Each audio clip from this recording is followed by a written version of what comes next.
Good morning, everybody. It's Dan Campbell with Texas Open Door Realty. Welcome to another edition of The Happy Homeowner. Today, I'm excited to have my friend James Fosberg here. James has been a vendor that we've used for many years now. He has a company called Chimney, and we're going to talk about what James does. And I tell you what precipitated this was I was thinking about the subject of chimney fires.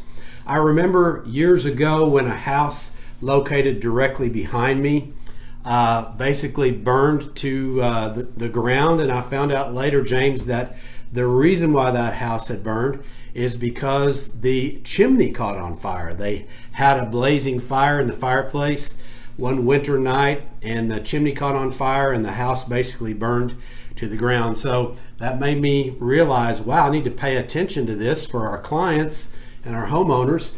Is it possible for a house to burn to the ground if it has a dirty chimney? Tell me about that. Yes, it can happen that way. I'm not sure what happened at this house. Either they weren't watching the fire or they had a real dirty chimney. Perhaps they had creosote built up. Maybe they're burning wrong kind of wood. Maybe the fire started down their firebox and they didn't have a screen on it, caught the rug on fire, or maybe a creosote fire. But that's what can happen. But it's good to have it cleaned, depending on how much wood you burn. I'd say if you're going to burn maybe a cord a year, probably every year, to have it checked. If you're just a casual burner, has fired every once in a while, probably every 2 or 3 years. Okay, so depending on the length of time, how much you burn. So are there different woods that build up creosote? Yeah, you never want to burn mesquite, cedar. It's a real hard fire, causes a lot of sparks. Okay.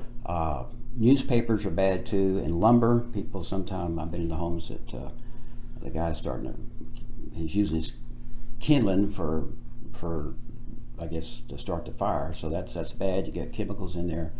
So I would burn hardwood. Oak is usually the best thing.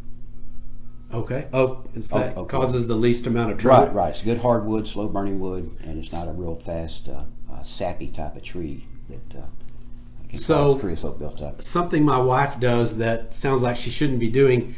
I hope she's watching today, and that is she'll burn old documents that we have in our files. We produce a lot of old documents that need to be destroyed. So is that a good practice for us to be using our home fireplaces to burn documents? Probably not consistently. If you do it every once in a while, it's probably not going to add too much creosote, but it will add creosote if you're burning paper all the time or starting your fire with paper. It will add creosote to the fireplace.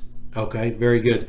So does it matter? Many of the chimneys around have a metal flue, but also there's brick fireplace flues.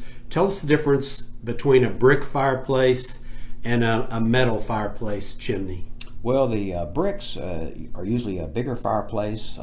Over time, the temperatures of the hot and cold outside, the top of your chimney will crack with the concrete up there around your chimney cap. And sometimes the cracks will go down the flue, your flue liner that goes all the way from the bottom to the top of your chimney, and they have to be replaced. But you're probably looking at 5, 10, 15 years. And it depends on how the weather conditions are during those years.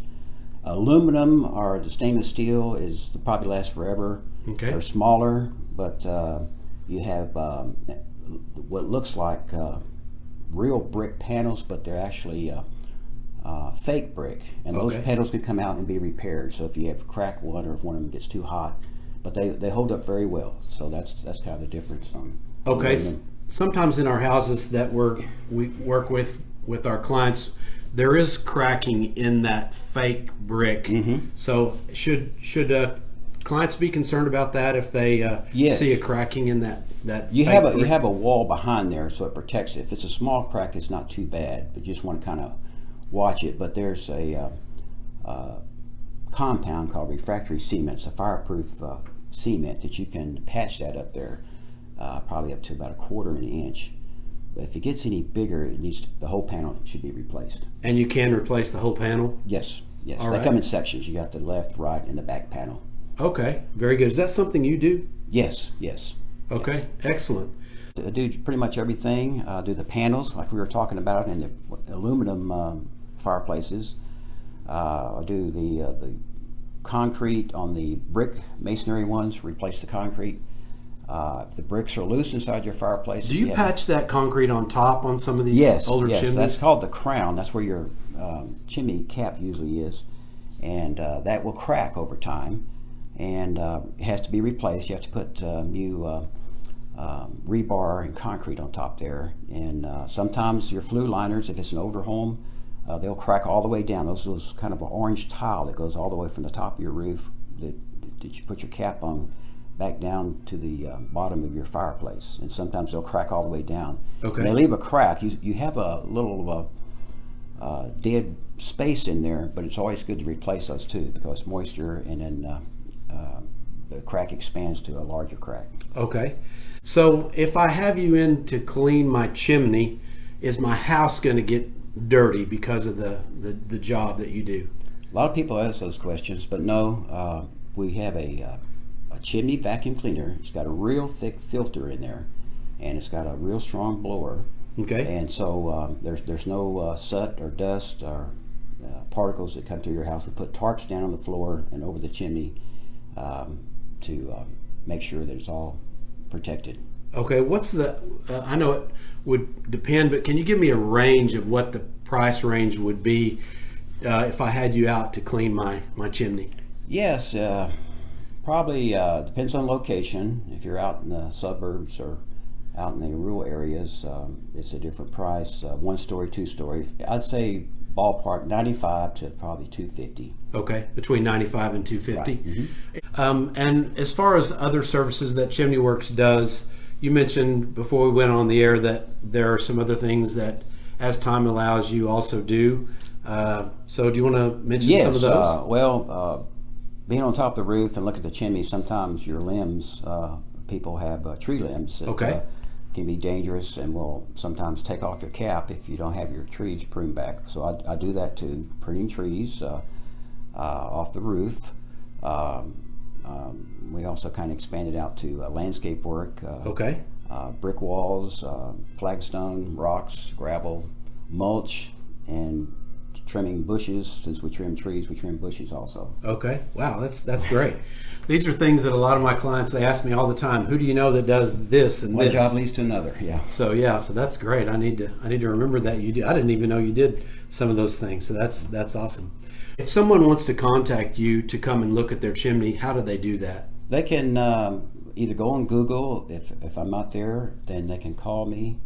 My phone number is in the phone book, but nobody has a phone book anymore. Oh, so yeah. Tell us your number. Okay, and we'll put it on the my screen. phone number is area code 512-835-7255, and then if I'm not there, you'll get my cell phone, and that you'll be able to connect me up through that other number.